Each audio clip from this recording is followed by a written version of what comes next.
ನಾಡಿನೆಲ್ಲೆಡೆ ಗಣೇಶ ಹಬ್ಬದ ಸಂಭ್ರಮ. ಬೆಳಿಗ್ಗೆಯಿಂದಲೇ ದೇವಸ್ಥಾನದಲ್ಲಿ ಪೂಜೆ ಪುನಸ್ಕಾರ. ಕೆಆರ್ ಮಾರ್ಕೆಟ್ ಅಲ್ಲಿ ಜನವೋ ಜನ.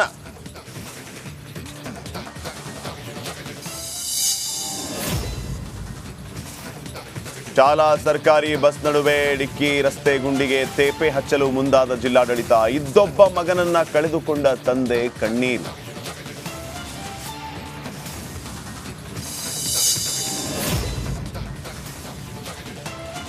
ಕೋಲ್ಕತಾದಂತೆ ರಾಜ್ಯದಲ್ಲೂ ಭೀಭತ್ಸ ಕ್ರೌರ್ಯ. ಬೀದರ್ನಲ್ಲಿ ಯುವತಿಯನ್ನ ಹೊರಿದು ಮುಕ್ಕಿದ ಕಾಮುಕರು. ರಿಪಬ್ಲಿಕ್ ಕನ್ನಡ ವರದಿಗೆ ಎಚ್ಚೆತ್ತ ಸರ್ಕಾರ.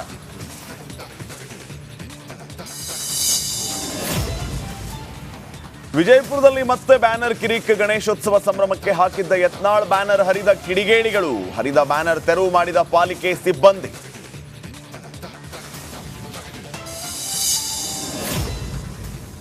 ಕರ್ನಾಟಕ ವಿವಿ ಕ್ಯಾಂಪಸ್ನಲ್ಲಿ ಚಿರತೆ ಪ್ರತ್ಯಕ್ಷ. ಸಿಸಿ ಕ್ಯಾಮೆರಾದಲ್ಲಿ ಚಿರತೆ ಓಡಾಡೋ ದೃಶ್ಯ ಸೆರೆ. ಧಾರವಾಡ ಜಿಲ್ಲೆಯ ಜನರಲ್ಲಿ ಶುರುವಾಯಿತು ಆತಂಕ.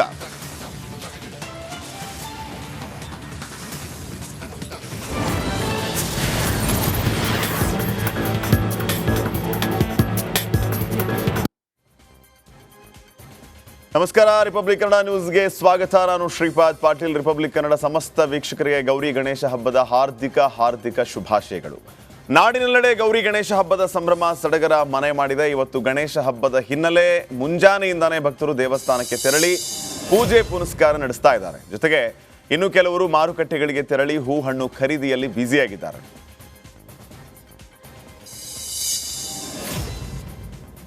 ನಾಡಿನಾದ್ಯಂತ ಗಣೇಶ ಹಬ್ಬದ ಸಂಭ್ರಮ ಸಡಗರ ಮನೆ ಮಾಡಿದೆ. ಜಿಲ್ಲೆಯಲ್ಲಿ ಯಾವುದೇ ರೀತಿಯ ಅಹಿತಕರ ಘಟನೆ ನಡೆಯದಂತೆ ಪೊಲೀಸ್ ಇಲಾಖೆಯಿಂದ ಮುನ್ನೆಚ್ಚರಿಕೆ ಕ್ರಮವನ್ನು ವಹಿಸಲಾಗಿದೆ.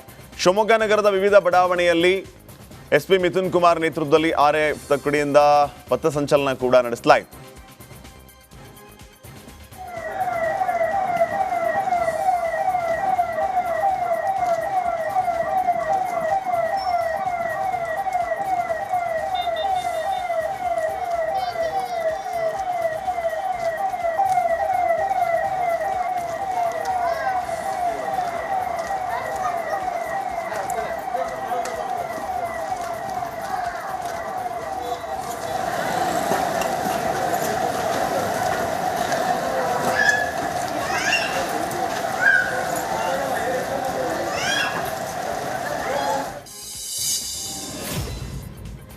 ರೇಣುಕಸ್ವಾಮಿ ಕೊಲೆ ಪ್ರಕರಣದಲ್ಲಿ ನಟ ದರ್ಶನ್ ಬಳ್ಳಾರಿ ಜೈಲಲ್ಲಿ ಮುದ್ದೆ ಮುರಿತಾ ಇದ್ರೆ, ಇತ್ತ ದರ್ಶನ್ ಅಕ್ಕನ ಮಗ ನಟ ಚಂದನ್ ಗೌರಿ ಗಣೇಶ ಹಬ್ಬದ ಪೂಜಾ ಸಾಮಗ್ರಿ ಖರೀದಿಯಲ್ಲಿ ಬ್ಯುಸಿಯಾಗಿದ್ದಾರೆ.